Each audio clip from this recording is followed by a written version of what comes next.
Hello everyone, welcome back to my channel. तो जैसे कि पहले हमने आर्के बैक्टीरिया किया था, अब हम यू बैक्टीरिया करेंगे। जैसा कि हम सबको पता है कि आर्के बैक्टीरिया, फोर्स बैक्टीरिया भी हम उसको बोलते हैं, क्योंकि उसमें वो सारी चीज़ें प्रेजेंट नहीं होती जो एक बैक्टीरिया को ट्रू होने के लिए चाहिए होती है। अब हम पढ़ेंगे यू बैक्टीरिया। तो यू बैक्टीरिया यानी कि ट्रू बैक्टीरिया, यू का मतलब होता है ट्रू।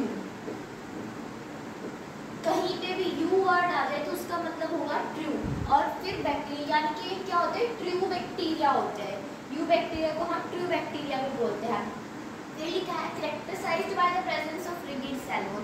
ये क्वेश्चन भी आता है कि archaebacteria and eubacteria को हम किसके बेसिस पे कैरेक्टराइज कर सकते हैं, वो है सेल वॉल। क्योंकि आर्के बैक्टीरिया की सेल वॉल डिफरेंट होती है, स्यूडोम्यूरिन की बनी हुई होती है, एंड यू बैक्टीरिया की सेल वॉल रिगिड होती है बहुत ज़्यादा। तो ये ध्यान रखना। उसके बाद हम इसमें यू बैक्टीरिया में हम साइनोबैक्टीरिया पढ़ेंगे और उसके बाद हम पढ़ेंगे माइकोप्लाज्म। तो साइनोबैक्टीरिया इसको हम BGA यानी कि ब्लू ग्रीन एल्गी भी बोलते हैं, और इसकी जो फैमिली है उसका नाम माइक्सोफाइशियाई है, जो कि उसका ओल्ड नेम है। ये ओल्ड नेम है इसकी फैमिली का, माइक्सोफाइशियाई। उसके बाद ये बहुत ज़्यादा सेल्फ डिपेंडेंट ऑर्गेनिज्म होता है कि इसको किसी और चीज़ की और किसी ऑर्गेनिज्म की ज़रूरत नहीं होती, ये सर्वाइव कर सकता है, ये सेल्फ डिपेंडेंट होता है। और ये पहला ऐसा बैक्टीरिया है जिसमें ऑक्सीजनिक फोटोसिंथेसिस प्रोसेस होता है। ऑक्सीजनिक फोटोसिंथेसिस मैंने पहले भी बताया था, अगर हमें कोई भी रिएक्शन हो रही है उसमें oxygen as a by product मिलता है तो वो ऑक्सीजनिक फोटोसिंथेसिस। और अगर हमें oxygen as a by product ना मिलके कोई और चीज़ एज अ बाय प्रोडक्ट मिलती है उसको हम बोलते हैं एनऑक्सीजनिक फोटोसिंथेसिस। जैसे आप यहाँ हमने कार्बन डाइऑक्साइड ली है, वाटर लिया है, यहाँ पे H डोनर यूज हुआ है, यहाँ पे हमने H डोनर यूज किया है, यहाँ पे रिडक्शन हुआ, उसके बाद यहाँ पे हमें ये तो ग्लूकोज मिल गया, और लास्ट में एज अ बाय प्रोडक्ट हमें मिल रहा है ऑक्सीजन। ये क्या है, बाय प्रोडक्ट। हमने CO2 लिया, H2O, रिडक्शन हुआ, ग्लूकोज मिला, और एज अ बाय प्रोडक्ट हमें ऑक्सीजन मिला, यानी कि ये है ऑक्सीजनिक फोटोसिंथेसिस प्रोसेस। और ये बहुत ज़्यादा इम्पोर्टेंट होता है एरोबिक लाइफ फॉर्म्स की इवोल्यूशन में।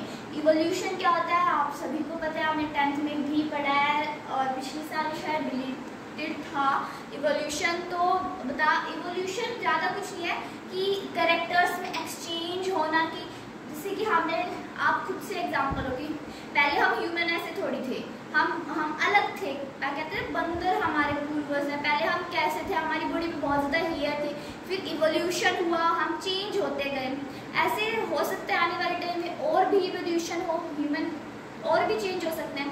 एरोबिक जो लाइफ फॉर्म्स होती है यानी कि जिन ऑक्सीजन की प्रेजेंस होती है, जिनमें जैसे कि ह्यूमन बीइंग ऑक्सीजन की प्रेजेंस के बिना जो नहीं सर्वाइव कर सकते, उनकी इवोल्यूशन में बहुत ज़्यादा इंपॉर्टेंट होते हैं। जैसे कि एग्जाम्पल हमने ले लिया नॉस्टॉक, एनाबीना, ऑक्सिलिटेरिया। और नॉस्टॉक का बुक में डायग्राम भी है, वो भी हम एक्सप्लेन करेंगे पूरा डायग्राम। आप उसको बहुत ध्यान से उस पूरे डायग्राम को समझना। और ये पॉल्यूटेड वाटर में यानी कि जो प्योर वाटर नहीं होता उसमें ब्लूमिंग कोज करते हैं, यानी कि कुछ टाइप के डिजीज कोज करते हैं। और ये रेड सी भी कोज करते हैं। रेड सी यानी कि जो ओशियन है, मान लो कोई भी या कोई सी है, उसका जो वाटर है वो रेडिश कलर का हो जाएगा, जो बहुत ज़्यादा टॉक्सिक होता है। और रेड सी कोज होने की वजह से जो एक्वेटिक होते हैं उनकी डेथ भी हो जाती है। इसमें फ्लैजिला एब्सेंट होती है। ये एक चीज़ और है कि अगर फ्लैजिला प्रेजेंट होगा तो वो मोटाइल उसको हम कहेंगे, और फ्लैजिला एब्सेंट होगा तो उसको नॉन मोटाइल कहेंगे। तो यहाँ फ्लैजिला एब्सेंट है तो ये नॉन मोटाइल है। ऐसा ये नॉन मोटाइल, इसमें फ्लैजिला प्रेजेंट नहीं है। अब ये हमारा डायग्राम है नॉस्टॉक का, जो NCERT की बुक में भी गिवन है। ये ऐसा सिमिलर सा डायग्राम होता है नॉस्टॉक का, और जो नॉस्टॉक होता है वो कॉलोनियल और यूनिसेलुलर होता है। कॉलोनियल यानी कि सबके साथ मिलजुल कर रहता है, एंड यूनिसेलुलर आपको पता है यानी कि सिंगल सेल से बना हुआ होता है ये। ठीक है, ये यहाँ पे ये जो आप सर्कल से ये देख रहे हैं, ये वाला पोर्शन, ये हमारे वेजिटेटिव सेल्स हैं। वेजिटेटिव सेल्स का काम क्या होता है, ये CO2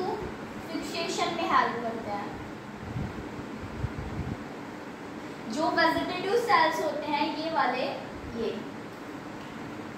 ये वाले हमारे वेजिटेटिव सेल्स जो हैं ये CO2 कार्बन फिक्सेशन में हेल्प करते हैं, ठीक है, CO2 फिक्सेशन में हेल्प करते हैं, या फिर आप सीधा लिख सकते हो कार्बन फिक्सेशन, ठीक है। और उसके बाद ये आप यहाँ पे दो अलग से स्ट्रक्चर देख रहे हैं, थोड़े थिक थिक से है ये है हेटेरोसिस्ट। हेटेरोसिस्टिक स्पेशलाइज्ड सेल्स होती हैं, हेटेरोसिस्ट स्पेशलाइज्ड सेल्स होती हैं जो हेल्प करती है नाइट्रोजन फिक्सेशन में। कंफ्यूज मत होना, हेटेरोसिस्ट का काम होता है नाइट्रोजन फिक्सेशन करवाना एंड वेजिटेटिव सेल्स का काम होता है कार्बन फिक्सेशन करवाना। अब हेटेरोसिस्ट जो है हमारा उसमें एक एंजाइम प्रेजेंट होता है, एंजाइम प्रेजेंट होता है नाइट्रोजिनेज नाम का, जिसका काम होता है N2 फिक्सेशन करवाना, नाइट्रोजन फिक्सेशन करवाना। और ये जो हेटेरोसिस्ट है उसमें एक एंजाइम प्रेजेंट होता है नाइट्रोजिनेज, जिसका काम होता है नाइट्रोजन फिक्सेशन करवाना। और ये ऑक्सीजन का मतलब बहुत ज़्यादा ऑक्सीजन से दूर दूर रहने की कोशिश करते हैं, इसलिए हेटेरोसिस्ट थिक वॉल होते हैं कि ऑक्सीजन जो है वो अंदर एंट्री ना कर पाए, क्योंकि ये सिर्फ एनारोबिक कंडीशन में ही रहना पसंद करते हैं। ये ऑक्सीजन के बहुत ज़्यादा सेंसिटिव होते हैं। उसके बाद ये है मिससेलेनियस शीट या फिर जिलेटिनियस शीट भी हम इसको बोलते हैं, कि जो डॉटेड लाइक स्ट्रक्चर इसके ऊपर एक और कवरिंग सी प्रेजेंट होती है बाहर की साइड, इसको हम बोलते हैं जिलेटिनियस शीट। ये भी प्रोटेक्शन का ही काम करवाती है, थोड़ी हेल्प करती है हेटेरोसिस्ट की कि ऑक्सीजन जो है वो अंदर ना आ पाए। उसके बाद ये जनरली हमें मिलते हैं सिम्बायोटिक एसोसिएशंस में, जैसे कि हमने हमें बताया मोस्ट ऑफ कॉलोनियल होते हैं, सबके साथ रहना पसंद करता है, वैसे ही ये जितने भी हमारे पास बैक्टीरिया होते हैं वो सारे सिम्बायोटिक एसोसिएशन में मिलते हैं, यानी किसी ना किसी के साथ वो जुड़े रहते हैं, अलग अलग नहीं रहते, मिलजुल कर रहते हैं। जैसे कि एनावीना जो हमने एग्जाम्पल भी दिया था ऊपर, एनावीना, नोस्टोक्सिलिटेरिया, उसमें जो एनावीना है वो साइकस की रूट के साथ हमें मिलता है। जो साइकस होती है, जैसे कि मान लो ये हमारे साइकस की रूट्स है, इसके साथ एनावीना ना चिपका मिलेगा, ठीक है। साइकस की रूट के साथ एनावीना हमें चिपका मिलेगा। साइकस एक जिम्नोस्पर्म होता है, साइकस एक जिम्नोस्पर्म है, और एनावीना हमारे एजोला जो एक वाटर फर्न है,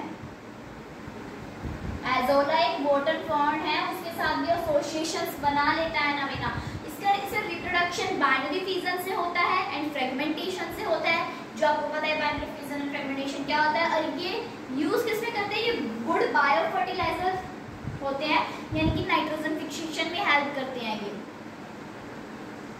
अब साइनोबैक्टीरिया के बाद हम पढ़ेंगे माइकोप्लाज्म, ये भी यू बैक्टीरिया में आता है। ये बहुत स्मॉलेस्ट बैक्टीरिया है, बहुत छोटे छोटे होते हैं, इनका साइज होता है 0.3 mm। आप इसी के बेसिस पे अंदाज़ा लगा सकते हैं कि कितने छोटे होते हैं ये।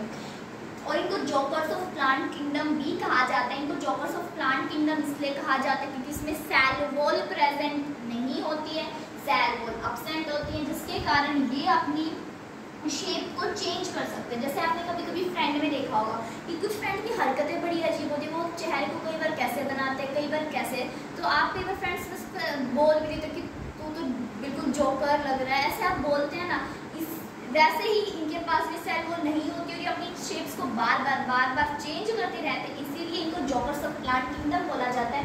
और ये मैंने पहले भी आपको बताया हुआ है कि जो बैक्टीरिया भी अपनी शेप्स को बार बार चेंज करते हैं उनका नेचर कैसा होता है, उनका नेचर होता है पैलियोमॉर्फिक नेचर।